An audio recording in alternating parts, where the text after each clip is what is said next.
Die Geschichte eines Klärwerks ist immer auch die Geschichte seiner Stadt. Krefeld war für seine Schönheit berühmt, eine Stadt aus Samt und Seide. Hier wurde Seide verarbeitet und mit den Erzeugnissen gehandelt. In der Hochzeit gab es bis zu 35.000 Webstühle in der Stadt. Doch diese Zeiten sind lange vorbei. Aber was macht Krefeld denn bis heute aus? Was ist das ganz Besondere der Stadt? Was an ihr ist unverwechselbar? Dieser Kern, das alte Krefeld, wuchs durch seine prosperierenden Seidenwarenproduktionen immer schneller.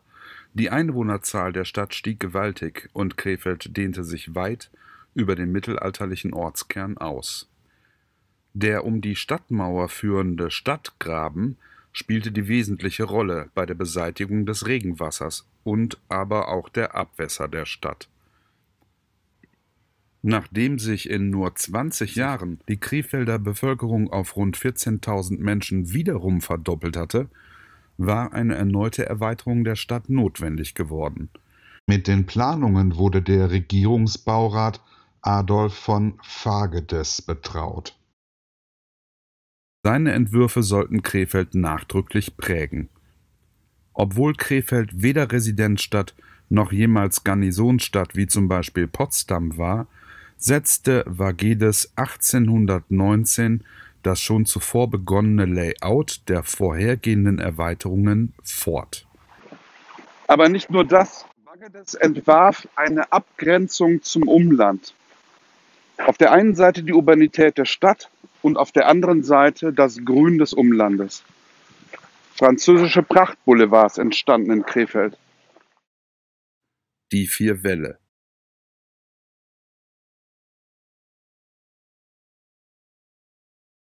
Während die Stadt noch bedeutend weiter wuchs, blieben aber diese Boulevards bis heute bestehen.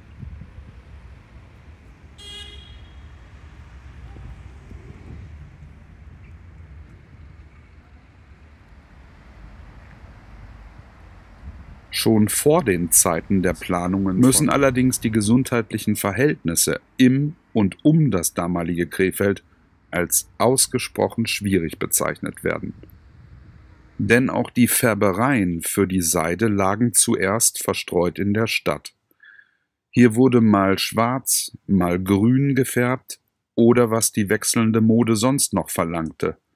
Das Waschwasser der Häuser, Wasser der Regenrinnen, der Rinnsteine in den Straßen, insbesondere aber auch das Abwasser jener Färbereien, lief mehr schlecht als recht durch die Straßen in teils überdeckten kleinen Gräben und von dort in den die Stadt umgebenden Stadtgraben.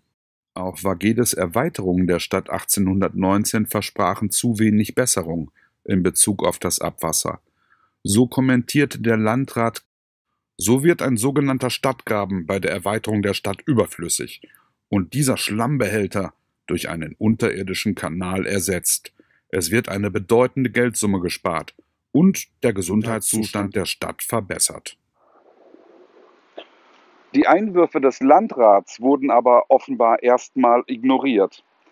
Denn wie sich das dort ansammelnde Abwasser weiter seinen Weg bahnte, berichtete nach entsprechender Aufforderung 1842 der Bürgermeister Krefelds an den königlichen Landrat.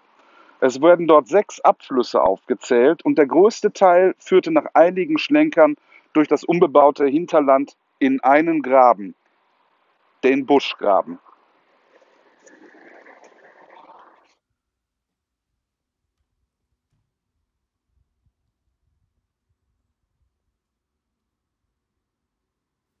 Bereits ein Jahr später, 1843, wird dann auch schon die nächste Erweiterung genehmigt, mit dem Krefeld schließlich bis an die heutige Ringstraße wachsen sollte.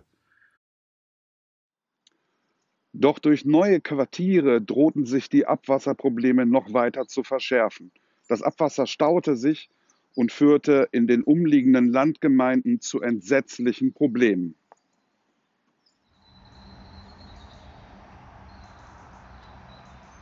Hier eines von vielen Beispielen: staute sich das ausströmende Wasser, der Bachlauf verschlammte und es stank wohl zum Himmel. Ab 1868 plante man schlussendlich einen geschlossenen Abzugskanal zum Rhein, was sich als besonders schwierig erwies, da ja der Kanal zum großen Teil über fremdes Gelände in Richtung Rhein, durch Bockum und über Uerdinger Territorium führen musste. Krefeld rief wohl den englischen Ingenieur William Lindley zu Hilfe, um eine moderne Kanalisation für die Stadt entwerfen zu lassen und die Entwässerungsfrage endlich zu lösen. Warum aber einen englischen Ingenieur? Schon die Römer hatten Kanäle für das Abwasser, aber im Mittelalter war das Wissen um die Technik, eine Kanalisation zu bauen, verloren gegangen. In England aber hatte die Industrialisierung, enges Zusammenleben in wachsenden Städten, das Aufkommen von hohen Mengen Abwasser schon weiter früher eingesetzt, und dort entstand neues Wissen, wie man Abwasser modern und geregelt abschwemmt. Dann aber brannte 1842 die gesamte Innenstadt Hamburgs bei einem Großbrand ab. Lindley als englischer Ingenieur bot sich an, beim Neuaufbau der Stadt zu helfen. So erschuf er in Hamburg die erste Kanalisation auf dem europäischen Festland. Er wurde damit der gefragteste Experte, ein Star seines Fachs, und plante mit seinen Söhnen, auch Ingenieure, darauffolgend in vielen Städten Europas wie St. Petersburg, Prag, Budapest, Warschau, Düsseldorf, Chemnitz Kanalisationen. Auch für Krefeld sind offenbar von Lindley 1874 Pläne ausgearbeitet worden. Ob sie noch in einem der Archive der vielen städtischen Einrichtungen erhalten sind, ist bisher leider unbekannt. Die moderne Kanalisation nach dem Entwurf Lindleys muss aber in der Folge auch in Krefeld zu den ersten riechbaren Erfolgen geführt haben.